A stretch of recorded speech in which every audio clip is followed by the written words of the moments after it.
ಮಹಾರಾಷ್ಟ್ರದಲ್ಲಿ ರಾಜಕಾರಣಿಗಳಿಗೂ ಪುಡಿ ರೌಡಿಗಳಿಗೂ ಯಾವುದೇ ಥರದ ವ್ಯತ್ಯಾಸ ಇಲ್ಲದಿರೋ ಥರ ಆಗಿದೆ. ಯಾಕೆಂದರೆ ಗೆಸ್ಟ್ ಹೌಸ್ ಕ್ಯಾಂಟೀನ್ ಸಿಬ್ಬಂದಿ ಮೇಲೆ ಶಾಸಕ ದರ್ಪ ತೋರಿದ್ದಾನೆ. ಪುಡಿ ರೌಡಿ ಥರ ಸಿಬ್ಬಂದಿ ಮೇಲೆ ಹಲ್ಲೆ ಮಾಡಿದ್ದಾನೆ. ಶಿವಸೇನಾ ಶಾಸಕರಾಗಿರುವಂತಹ ಸಂಜಯ್ ಗಾಯಕ್ವಾಡ್ ಸಿಬ್ಬಂದಿ ಮೇಲೆ ಅಟ್ಟಹಾಸವನ್ನ ಮೆರೆದಿದ್ದಾನೆ. ಮುಂಬೈನ ಶಾಸಕರ ವಸತಿ ಗೃಹದ ಕ್ಯಾಂಟೀನ್ನಲ್ಲಿ ನಡೆದಿರುವಂತಹ ಘಟನೆ ಇದು. ಸಿಬ್ಬಂದಿ ಹಳಸಿದ ದಾಲ್ ಬಡಿಸಿದ್ದಾರೆ ಅನ್ನುವಂತಹ ಕಾರಣಕ್ಕೆ ನಿಂದಿಸಿ ಹಲ್ಲೆ ಮಾಡಿದ್ದಾನೆ. ಕ್ಯಾಂಟೀನ್ ಮ್ಯಾನೇಜರ್ ಮೇಲೆ ಶಾಸಕನ ಮನಸ್ಸೋ ಇಚ್ಛೆ ಹಲ್ಲೆ ನಡೆಸಿರುವಂತಹ ವಿಡಿಯೋ ಈಗ ಲಭ್ಯವಾಗಿದೆ. ಅದನ್ನು ಗಮನಿಸ್ತಾ ಇದ್ದೀವಿ. ಹಳಸಿರುವಂತಹ ದಾಲನ್ನು ಸರ್ವ್ ಮಾಡಿದ್ದಕ್ಕೆ ನೋಡಿ ಯಾವ ರೀತಿ ಕಪಾಳಕ್ಕೆ ಹೊಡಿತಾ ಇದ್ದಾನೆ, ಮುಖಕ್ಕೆ ಗುದ್ದಿದ್ದಾನೆ. ಆ ವ್ಯಕ್ತಿ ಕೆಳಗೆ ಬಿದ್ದರೂ ಕೂಡ ಈತನ ದರ್ಪ ನಿಂತಿಲ್ಲ. ಆ ದಾಲನ್ನು ತೋರಿಸಿ ಮತ್ತೆ ಬೈಯುವಂಥ ಕೆಲಸವನ್ನು ಆ ಶಾಸಕ ಈ ರೀತಿಯಾಗಿ ಉದ್ದಟತನವನ್ನು ಮೆರೆದಿದ್ದಾನೆ.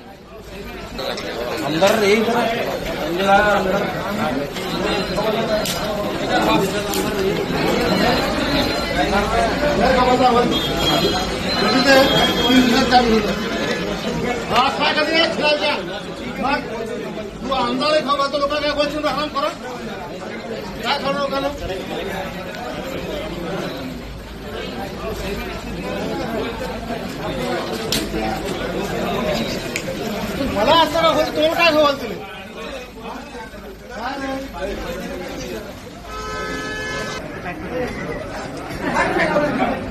या लोकांचं माझं वेगळं मग असं काय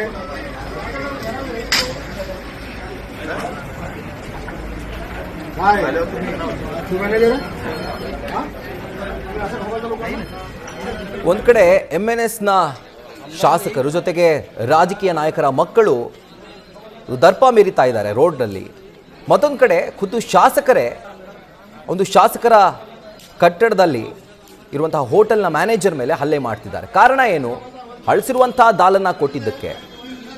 ನನಗೆ ಇಂಥ ದಾಲ್ ಕೊಡ್ತೀಯಾ ಅಂತ ಹೇಳಿ ಮುಖಕ್ಕೆ ಗುದ್ದುವಂಥದ್ದು ಅದನ್ನು ಗಮನಿಸ್ತಾ ಇದ್ದೀರಿ. ಡೈರೆಕ್ಟ್ ಮುಖಕ್ಕೆ ಪಂಚ್ ಮಾಡ್ತಾನೆ.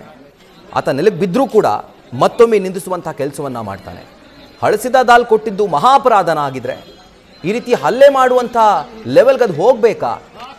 ಶಾಸಕರಾಗಿರುವಂಥವ್ರು, ಜನರಿಂದ ಆಯ್ಕೆ ಆಗಿರುವಂಥವ್ರು ಯಾವ ರೀತಿಯಾದಂಥ ಒಂದು ಎಕ್ಸಾಂಪಲನ್ನು ಸೆಟ್ ಮಾಡ್ತಿದ್ದಾರೆ? ಹಾಗಿದ್ರೆ ಇದು ಕಾಡ್ತಿರುವಂತಹ ಪ್ರಶ್ನೆ.